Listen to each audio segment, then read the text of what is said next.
Hi everyone, James Blackwell's JB Commercial Finance. It is Friday the 14th of May. Hope everyone is well. It's a very quick video about commercial mortgages.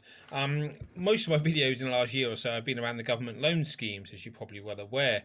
But actually, they don't really form much of my actual core business. And commercial mortgages, I guess, along with development finance and working capital finance for businesses, has been my core business for the last sort of 5-6 years.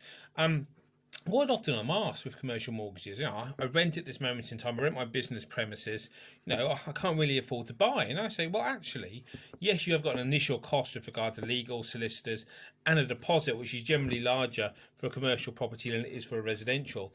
But on a monthly basis, quite often it is more affordable to actually buy your own commercial freehold. That's a couple of very sort of brief overview examples here. So what I'm going to do is give you 3 quick costs with regard to how much a commercial mortgage would cost you on a monthly basis if it was a high street deal, so what I would call a tier 1 or a sort of a very vanilla deal, a secondary lender deal, which is where a majority of businesses fit, especially at this moment in time as banks aren't that keen to lend, and then what I would call a sort of a tier 3 deal, which there may be something a little bit quirky about it. There may be something bad about the property, which means that it's not been easy to actually mortgage, or there may be something about the client not been trading that long, or they've got some adverse credit history or something similar to that, whatever it may be. So there's 3 sort of points, price points here. I'm basing this on a 200 grand property, which are generally speaking, I suppose, would have a rental income payment of around about 15 grand a year, a yield of 7.5%, maybe more, maybe less, depending, of course, on the nature of the property. But we'll call it £15 a year, which is £1,250 per month. So if you've been paying that for 10 years, obviously, that's a hell of a lot of money. It's well over 100,000 quid. So that's about £200,000. Typically speaking, you get a 70% commercial mortgage on it of £140,000.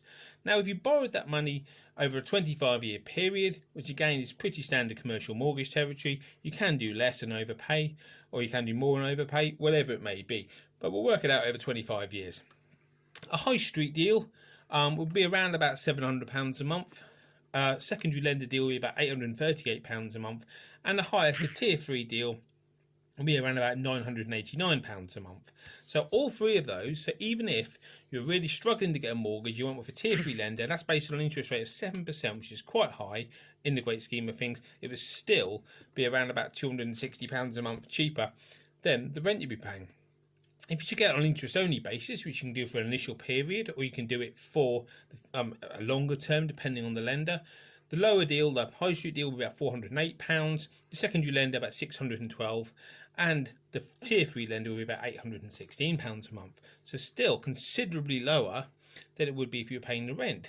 So what point I'm trying to make here is that yes, you would have a deposit to pay of £60,000 in this particular example, and there would be fees involved.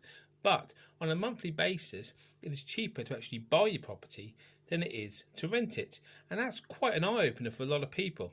So if you know anyone in this position who is spending a lot of money on rent, who's paying a fortune, and has got nothing to show at the end of it, and they might want to consider actually buying the property, then please feel free to put them in touch with myself, James Blackwells, for a quick, no obligation chat to see if it's an option open for them. Hope that makes some sense.